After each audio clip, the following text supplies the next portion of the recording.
In the second letter to the church at Corinth, there's a number of things that have transpired when it comes to Paul's relationship to the church there. Now, he started the church.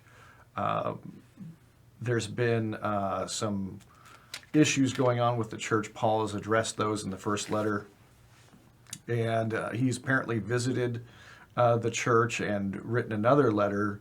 And all of this is, there's been a bit of a brouhaha. There's some hard feelings. There's some things that have gone on there. And really, when we look at the second letter to the church at Corinth, there's an attempt here at reconciliation.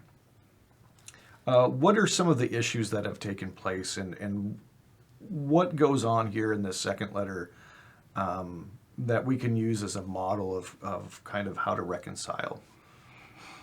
Well, I guess, we alluded to the fact that there was some church discipline and kind of meted out through Paul in the first letter for this man who'd taken his father's wife. And it's even quite clear in the first letter that this is, for the good of the church, but it's also still for the good of this individual as well. And apparently this church discipline takes place. And I guess it's effective. And Paul wants to make sure that, like, if it is effective, and it has been effective, then by all means, welcome this man back into the congregation. This was always for his benefit to begin with. It's funny, I think sometimes we can get like, in this situation, you follow this rule. And that's not always the case. It's often, based on the response you get, you've got to have wisdom and discernment on how to respond. Yeah, and so we often see this in churches where there's this tension between the rules and love, and it seems like we go one direction or the other, right? We either have love and there's no rules at all, or we have rules and there's no love at all. And what is Paul doing here that's kind of important for us to learn as a congregation? He's showing the incorporation of both, and showing a place for when we kind of administer the rules, and still the place for where love and grace kind of are at the heart of even just enforcing the rules, but also the forgiveness that comes for those who repent. And so what would Paul's response be to someone who says, well, if you're on about the rules here, you obviously aren't interested in love, that they see a conflict between the rules and love here? What might Paul's response be to somebody like that? Maybe he might quote Jesus in the idea. Jesus said, if you love me, keep my commandments. And there's something about relationship and covenant that always comes with rules, whether they're sometimes unspoken or not. But there's just things that if you're living in covenant with somebody, there are things you don't do. Like, if living in covenant with my neighbor, it means I don't go and spray paint my name in his yard, or there's rules. But at the heart of those rules is love.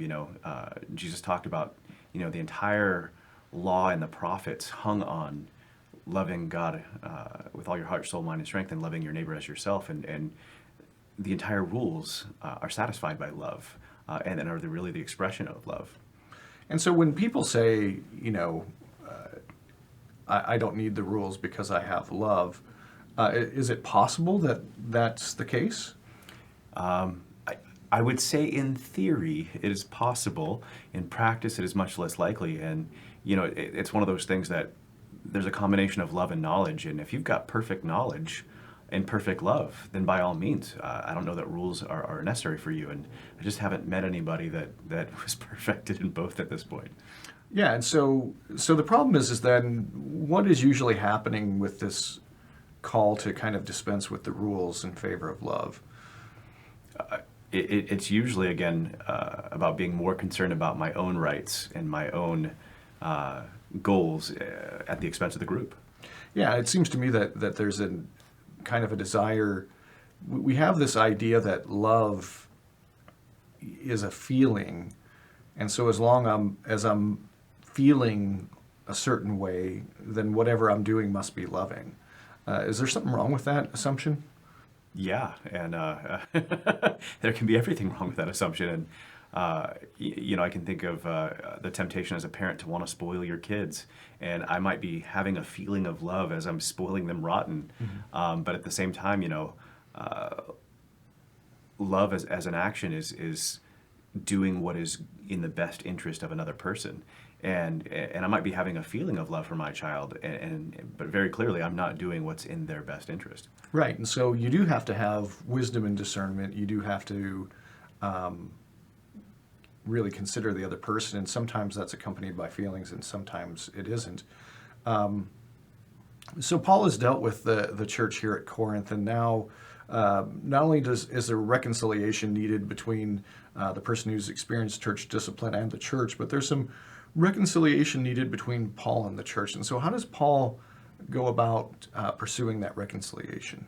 He talks a little bit about, earning your living from the gospel for him who teaches and stuff like that.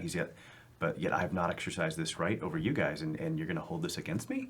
And he says, but he continues on though, like, I did that for the sake of the gospel. I didn't want anything to compromise, the spread of the gospel here, and I'm going to continue in that path.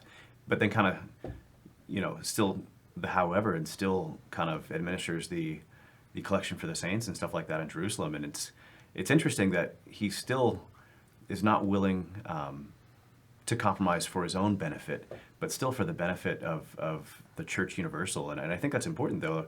We're talking about reconciliation, and this is kind of this covenant, and it's not just this local congregation. It's kind of connecting them to the church at large.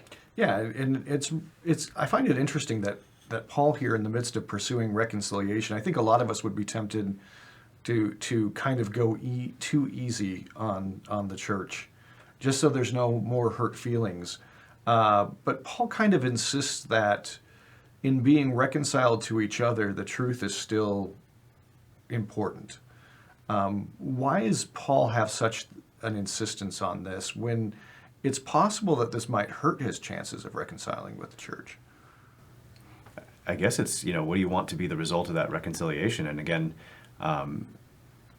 it seems to me that he's going for a complete reconciliation, that he's going for the top prize, if you will. Here, instead of kind of some weak reconciliation that may not last, he's going for kind of the ultimate reconciliation. Yeah, and it's important, I think, that Paul recognizes here that he's in reconciling himself in the church. He's not really reconciling himself in the church. He's reconciling. Everyone has to be reconciled to the truth. Everyone has to be reconciled to God, and there can't really be any reconciliation between him and the church unless everybody's reconciled to God. All this happens through God. All of our relationships with each other happen through our relationship with God. And trying to carve out something between you and I that doesn't involve God is ultimately not helping either one of us. Why do we see? It seems like we find this very difficult to learn. Why is that? Yeah, I don't know if I have a really good answer. You got me thinking, like, I don't know if I've been really good at this myself. And, but it seems very logical. It seems very practical. It seems like Christian common sense, but I think you're right. I think it's not one of the more common things we do. And I don't know if I have a great answer of why. Yeah. It seems to me that we tend to just value too much immediate feelings for one another and not understand the importance of the foundation of those feelings being on the truth. Because ultimately, if that's not happening, this covenant that we have between each other isn't going to be healthy for one of us. One of us is going to be tyrannized unless this covenant works through God and is therefore reconciled to the truth. And ultimately, that tyranny will end up destroying it. And I think that's one of the things that you see through. If you look, even once Christianity came in the Western world, you can look at the French, and they change governments every 10 minutes, and you can look at all the different revolutions that have taken place. You can look at cultural revolutions here in the United States. All of those things come out of a problem with a social order that's not quite reconciled to the truth, that is always taking advantage of somebody in the culture, and that eventually leads to kind of a revolutionary chaos that may or may not reestablish those relationships on better ground.